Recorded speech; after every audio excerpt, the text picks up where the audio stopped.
আকাশ নল বাঁকানো, একাদশ শ্রেণী, বিজ্ঞান বিভাগের রসায়নবিদ্যার অন্তর্গত দ্বিতীয় প্র্যাকটিক্যাল। দ্বিতীয় দিনে যে প্র্যাকটিক্যালটা করবো সেটা হচ্ছে কাঁচ নলকে বাঁকিয়ে দেওয়া। সেটা একটা তোমরা দেখতে পাচ্ছ, এটা হচ্ছে একটা গ্লাস টিউব, দেখতে পাচ্ছ? এই গ্লাস টিউবকে কি করে বাঁকাবো?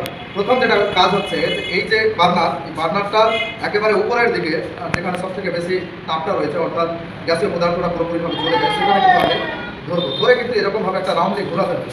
ওই জায়গাতে রাউন্ডে ঘোরাবে। ঘোরানোর ফলে কী হবে, যে ওই জায়গাগুলো পুরোপুরিভাবে একই রকম তাপটা পাবে। এবার যখন পুরোপুরিভাবে দেখবে, তোমরা বুঝতে পারছো, দেখতে পাচ্ছ তো যে কীভাবে একটা বাঁকিয়ে যাচ্ছে কাঁচ নলটা। আমাকে কোনো একটা হাত স্থির রেখে অপর হাতটা আমি, তোমাদের যদি বলে 90 ডিগ্রি, তো এই দেখো 90 ডিগ্রি। যদি আরও বলো তাহলে আরও যাবে না, বুঝতে পারছো না? পারছো? যদি বলে ইউ আকৃতি, তাহলে এখানে আর একটা আমি নিয়ে মানে ছোট হয়ে গেল। দেখতে পাচ্ছ তো? তো এটা হচ্ছে গ্লাস টিউব। এই glass tube 8 mm glass tube রয়েছে। এবার এটাকে আমি যেটা কাজ করবো সেটা হচ্ছে, এটা পুরোপুরিভাবে এটাকে আমি ঘুরিয়ে বার্নারের মধ্যে রেখে ঘুরিয়ে তোমরা দেখবে যে শিখার একটা উপরি প্রান্তে ধরেছি আমি।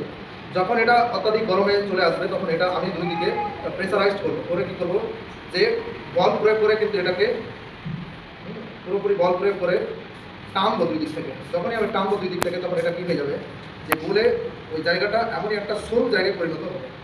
তোমরা দেখতে পাচ্ছ তো? কিন্তু ওই জায়গাটা অনেকটাই কিন্তু সরু হতে লেগেছে, তোমরা হয়তো বুঝতে পারছো না।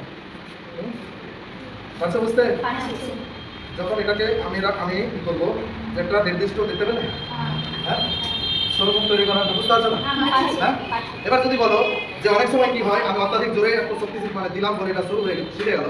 যদি না ছিঁড়ে, ধরে না যে এরকম লেগে আছে, তখন আমি ট্রায়াঙ্গুলার ফাইল যেটা আছে, ট্রায়াঙ্গুলার ফাইলের সাহায্যে কিন্তু ওই জায়গাটা আমি, বা এইখানে ধরে নাম, এটা এই নলটা পুরোপুরি বন্ধ হয়ে গেছে, এটা আমি তার এই জায়গায় রেখে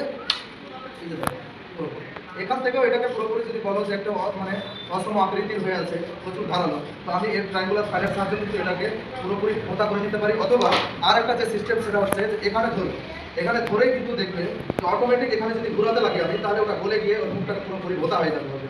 হ্যাঁ, তোমরা দেখবে নিচে থেকে কিন্তু ও অনেকটাই ভোতা হয়ে গেছে। তোমরা একটু ঠান্ডা হোক, দেখো ভালো করে, মুখটা গোল হয়ে গেছে। তো মুখের দিকে দেখো, গোল হয়েছে, সাইডগুলো গোল হয়ে গেছে, হয়েছে পুরো লাল হয়ে গেছে, বুঝতে পারছো?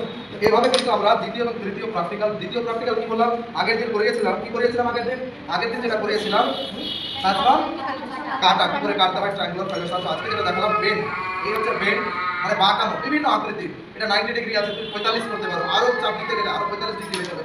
হ্যাঁ, যদি আরও তুমি চাপ দাও, তাহলে আরও এটাকে করা যাবে। আমি যদি একটু কমিয়ে আবার বাড়িয়ে দিয়েছি, হ্যাঁ,